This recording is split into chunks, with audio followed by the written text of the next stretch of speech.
শুভ সকাল বন্ধুরা, কেমন আছো তোমরা? আশা করবো প্রত্যেকে খুব ভালো আছো আর সুস্থ আছো। আমিও খুব ভালো আছি। আমার আরও একটা নতুন ব্লগে তোমাদের সবাইকে জানাচ্ছি অনেক অনেক স্বাগত, অনেক ভালোবাসা জানি। আজকে একটা নতুন ভিডিও স্টার্ট করছি। আমার সকাল থেকে রাত পর্যন্ত সারাদিনের সংসারে টুকিটাকি কাজকর্মগুলো আজকে তোমাদের সাথে শেয়ার করতে চলে এলাম। আর আমার ভিডিওটা তোমাদের যদি ভালো লাগে একটা লাইক করে দিও, কমেন্ট করে জানিও কেমন লাগছে। আর চ্যানেলটা সাবস্ক্রাইব করে আমার পাশে থাকো, যাতে আমি একটু এগিয়ে যেতে পারি। তোমাদের ভালোবাসা, তোমাদের সাপোর্ট ছাড়া আমি একটু এগিয়ে যেতে পারবো না। আমাকে প্লিজ একটু সাপোর্ট করো, যাতে আমি একটু এগিয়ে যেতে পারি। সকালবেলা প্রতিদিনের মতন দেখো রান্নাঘরে চলে এসেছি। বাসি কাজকর্ম সেরে রান্না করতে, কি রান্না করবো ভেবে পাই না। সকালবেলা উঠে এই মাথায় একটা টেনশন, কি রান্না করব আমি। রান্নার সবজি আছে অনেক কিছু, কিন্তু কি রান্না করব আমি ঠিক করতে পারছি না। তাই সকালবেলা অনেক ভাবনা চিন্তা করে প্রথমেই আলুগুনাকে গোল গোল করে কাটছিলাম, যে কুচো আলু ভাজা করবো। আর এদিকে তো ভাত আর ডাল সিদ্ধ হয়ে গেছে, ভাবলাম কুচো আলুগুলো ভাজা করব। তারপরে ভাবলাম না, শুধু আলু ভাজা করবো না, ভালো লাগবে না। ফুলকপি আছে তো, এর আগের হাটে 10খানা ফুলকপি এনেছিল। ছোট ছোট ফুলকপিগুলো 3 টাকা করে পিস নিয়েছিল। তা 10খানা ফুলকপির মধ্যে খেতে খেতে আর 3খানা ফুলকপি বেঁচেছিল।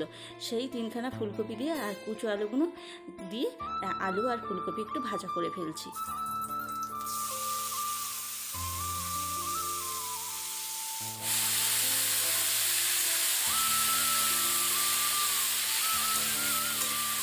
প্রথম প্রথম ফুলকপি ভালো লাগে, এখন আর ফুলকপি একদম ভালো লাগছে না।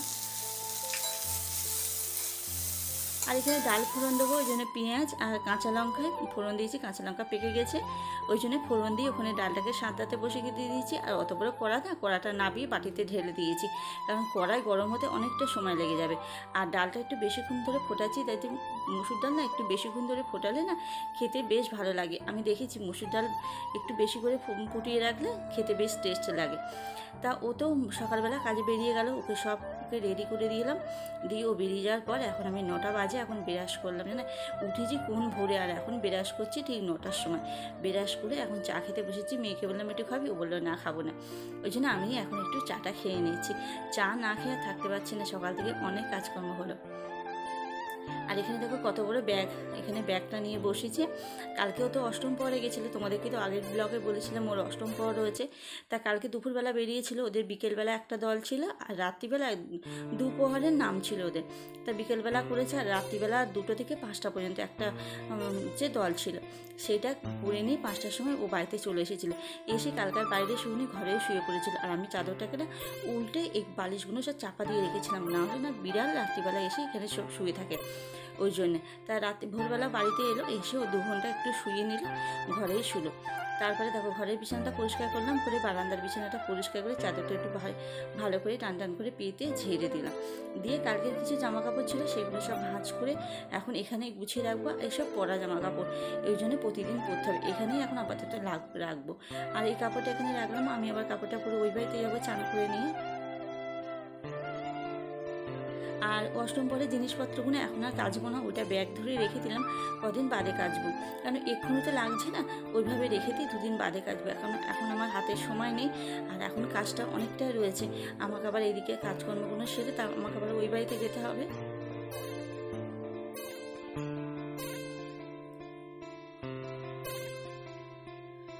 সব দিকে পরিষ্কার করে দিলাম, দিয়ে জানলাগুলো খুলে দিলাম। আর আঠার বোতলটা রোদ্দুরে রাখবো না, রোদ্দুরে রাখলে আঠাটা শুকিয়ে যাচ্ছে, ওই জন্য একটু ছামার দিকে রেখে দিলাম।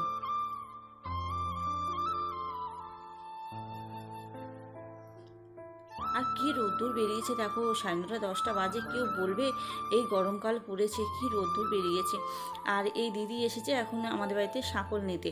আমাদের আজকে পিছনে মনসাতলা আছে না, মনসাতলায় আজকে রেঁধে খাওয়া। এখন আমি আর এই উপোসটা করি না, মা করতো, এখন আর হচ্ছে মা মারা যাওয়ার পর থেকে আমি আর উপোসটা করি না। এই উপোসটা আমি আর ধরিনি, তখন ওখানে মনসাতলায় সবাই, এখন আর কেউ করে না, আস্তে আস্তে সব কমে যাচ্ছে। তা ওই রেঁধে খাওয়া, তাই ওই দিদি এসেছিলো শাকল নিতে, যে একটু খুঁড়ে একটু উড়ন পাতবে, পেতে উনি রেঁধে খাবে। আমাকে জিজ্ঞাসা করছিলো, বৌমা তুমি করেছো? আমি যে না দিদি, আমি উপোসটা করি না, আর এমনি সকালবেলা আমার ওই যে চা বিস্কুট খাওয়া হয়ে গেছে। তা আর এখানে দেখো কতটা জামা কাপড় নিয়ে বসেছি। মেয়ের স্কুল ড্রেসটা একটু কেচে দিয়েছি, এত নোংরা হয়েছে না। আর এখন গরম পড়েছে, এখনও 1 দিন 2 দিন আড়ে ড্রেস কাচতে হবে, নাহলে পুরো সাদা জিনিসটা হেভি নোংরা করে ফেলে। জামা কাপড় কাপড়গুলো সব ভিজিয়ে রোদ্দুরে বসিয়ে রেখেছি। আর এখানে মাছ এনেছিল আগের দিনকে, মাছটাকে ধুয়ে আমি দেখো বেছে কালকের জন্য খানিকটা রেখে দিয়েছি, আর আজকের জন্য 4 পিস রাখবো। আমি সব মাছ রান্না করি না, যখনই মাছ আনি এরকম করে বেশি করে আনে। হাট থেকে মাছ আনলে না একটু সুবিধা হয়, আর বাড়ি থেকে মাছ নিলে ভীষণ দাম, ওই জন্য হাটের থেকেই মাছ নিয়ে আসি। মাছটাকে আজকের জন্য রাখলাম আর কালকের জন্য ওটাকে তুলে রেখে দিলাম, কারণ একদিন আমি সব মাছ রান্না করি না, আর পরের দিনের জন্য একটু চিন্তা করতে হবে।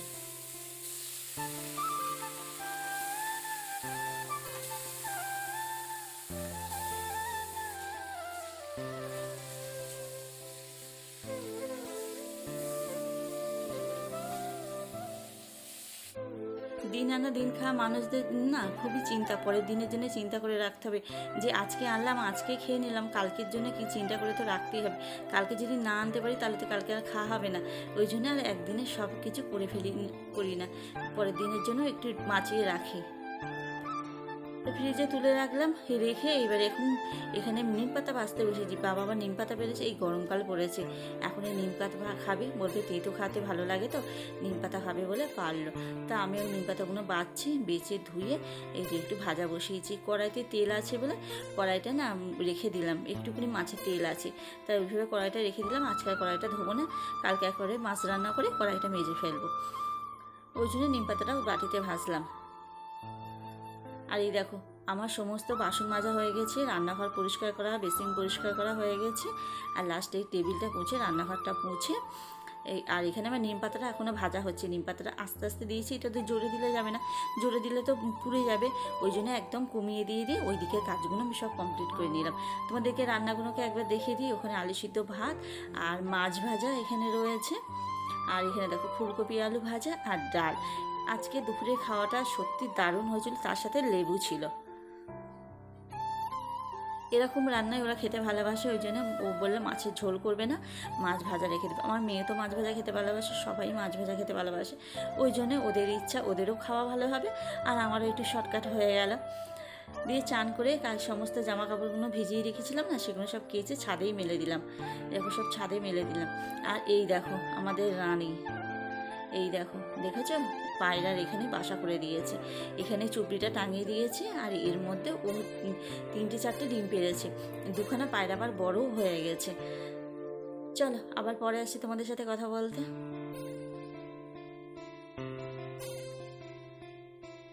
গুড ইভিনিং বন্ধুরা, এটা পরের দিনকে, সেদিনকে বাড়িতে এসে আর কোনো ব্লগ করিনি, আর ভালো লাগছিল না, এইটা আর সারাদিনেও করিনি। আজকে মনে করলাম সন্ধ্যে থেকে আবার নতুন করে চালু করবো, তোমাদের সাথে দেখাবো।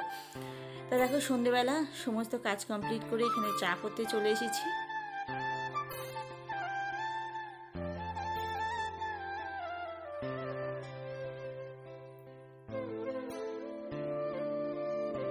কালকে সন্ধ্যেবেলা না শরীরটা ভালো লাগছিল না, আর ইচ্ছাও করছিল না, বিকেলবেলা বাড়িতে এসে কাজকর্মগুলো করে নিয়ে না মনে হচ্ছিল না যে করি, আর ওই জন্য মনে করলাম থাক আজকে আর করবো না। আর আগের দিনে একটা ব্লগ ছিল, সেটা আমি যে সেটা তাহলে এডিট করে ছেড়ে দিই, কারণ একদিন আমি লেটে চলছি এখন, ওই জন্য না এডিট করা হয়নি বলে ছাড়তে পারিনি। ভাবলাম যে ঠিক আছে তাহলে ওই ভিডিওটা ছেড়ে দেবো, আর আজকে আর কোনো ব্লগ করবো না। আর এখন সন্ধ্যেবেলা চা খাচ্ছি, খেয়ে এখন মেয়েকে পড়তে দিতে যাচ্ছি।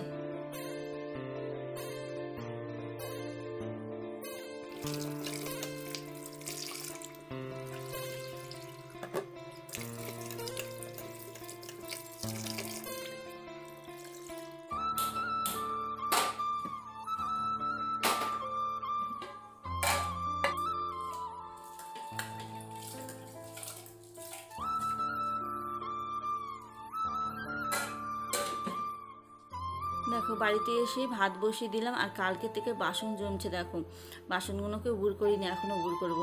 আর আজকে দুপুরবেলা কী রান্না করেছি দেখো, বড়ি দিয়ে আলু দিয়ে তরকারি করেছি, মাছ ভেজেছিলাম, আর এখানে করেছি আমের চাটনি। ও কি দারুণ হয়েছিল জানো না, আমটা নিয়ে এসেছিলো, কাজু কিশমিশ দিয়ে খেজুর দিয়ে আমের চাটনি করেছিলাম, দারুণ হয়েছিল। আজকে দুপুরবেলা ভাগনা এসেছিলো, ভাগনার শরীরটা ভালো না, ও ডাক্তার দেখাতে গিয়েছিলো, তো ওর মামার সাথে গেছিলো, ওর মামার হাতে কাজ নেই, তো বাড়িতে ছিল, ওই জন্য ওর মামার সাথে ও ডাক্তার দেখাতে গেছিলো। দুপুরবেলা এসে আমার বাড়িতে ভাত খেলো।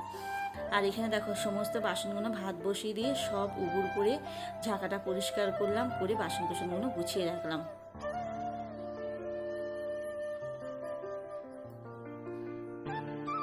গুছিয়ে রেখে আর বাবা আবার ভাত খাবে, 9টা বেজে গেছে।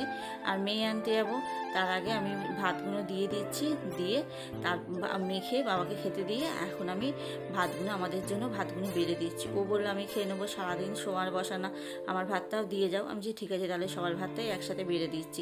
বেড়ে দিয়ে দিতে আজকে আমার মেয়েকে আমি আনতে যেতে পারিনি। ও বললো তুমি এদিকে করো, আমি মেয়েকে নিয়ে আসবো। ও আবার মেয়েকে আনতে গেল বলে আমি এদিকে খাবারটা সবার বেড়ে দিলাম একসাথে। তাহলে চলো বন্ধুরা, আজকের ভিডিওটা এই পর্যন্তই। ভিডিওটা ভালো লাগলে আমার পাশে থেকে একটু সাপোর্ট করো। Good night, tata.